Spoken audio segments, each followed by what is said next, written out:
Nigel Farage critiques Sunak's economic agenda in leaked comments. We deserve better leadership. In a moment that has reignited public debate over the UK's economic direction, Nigel Farage, former Brexit Party leader and GB News presenter, was recently heard in candid, off-air remarks criticising Prime Minister Rishi Sunak's economic policies.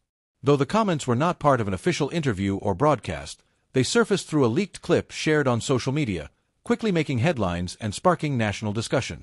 While some have taken the remarks as a blunt but honest assessment of the UK's political climate, others view them as overly dramatic or potentially divisive. Regardless of interpretation, the comments offer a revealing glimpse into the frustration many in the political sphere, both inside and outside Westminster, are feeling about Britain's current economic path. According to media insiders, the remarks came just before a scheduled segment at a GB News studio. While adjusting his microphone, Farage reportedly expressed disillusionment with the government's current economic approach. In the short leaked clip, he allegedly said, "We're watching a government run out of ideas. Sunak's plan isn't reform, it's retreat. People are struggling, and there's no bold vision. We deserve better leadership." While the recording was not intended for public release, the authenticity of the comments has not been denied by Farage, who later addressed the situation directly. Farage clarifies, "I won't apologize for speaking plainly." Responding to the incident during his evening segment, Farage confirmed the comments and said he stood by them. "What you heard was me speaking honestly, something politicians rarely do," he said. "Our economy is under pressure, and yet the solutions we're getting are recycled, risk-averse, and uninspiring. I won't apologize for saying we need real change." He added that his frustration stemmed from the widening disconnect between political leadership and public sentiment.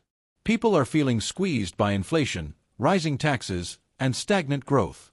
The government's response so far feels more reactive than visionary. Farage also emphasized that while he supports stability, stability without innovation is simply managed decline. Reaction across the political spectrum has been varied.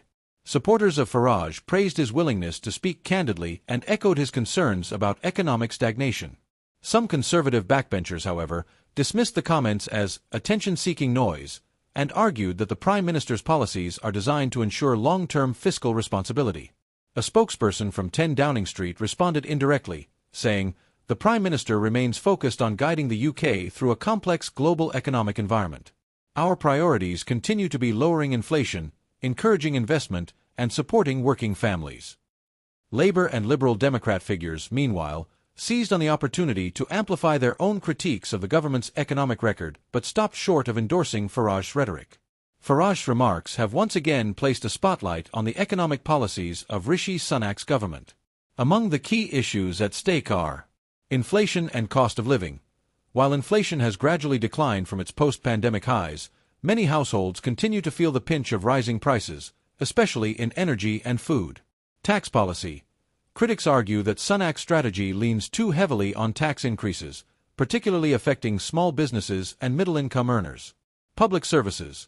Austerity-era spending limits, combined with new demands on the NHS, education, and local councils, have created what some analysts call a squeeze from both sides. Farage's criticisms, though strongly worded, tap into concerns shared by economists and voters alike, that the UK's current path may be too cautious at a time when bold action is needed. The incident also reignites an ongoing debate about the role of off-air or hot mic moments in shaping public discourse. While such moments offer unfiltered insights, they also blur the lines between public messaging and private opinion. Some media ethicists warn that amplified off-camera remarks may distort serious policy debates by focusing more on personality and tone than substance. Others argue that such candid moments are exactly what politics needs: real voices in an often over-rehearsed system. Though he no longer holds elected office, Nigel Farage remains a powerful force in British political commentary. With speculation occasionally surfacing about a return to frontline politics, moments like these only fuel questions about whether he might seek a new political platform. In his own words, "I'm not announcing anything today, but I will always speak up when I believe the British people are being let down." Nigel Farage's off-air remarks have stirred up a storm, but beyond the headlines lies a deeper public concern. Where is Britain headed economically, and who is truly offering a compelling vision for the future? Was Farage right to speak so openly? Are Sunak's policies guiding the country toward recovery, or do they need a rethink? We'd love to hear what you think. Don't forget to like, comment, and subscribe for more fact-based political updates, interviews, and thoughtful analysis. Join the conversation below and let's keep it respectful, informed, and focused on solutions. Stay curious. Stay engaged. Stay informed.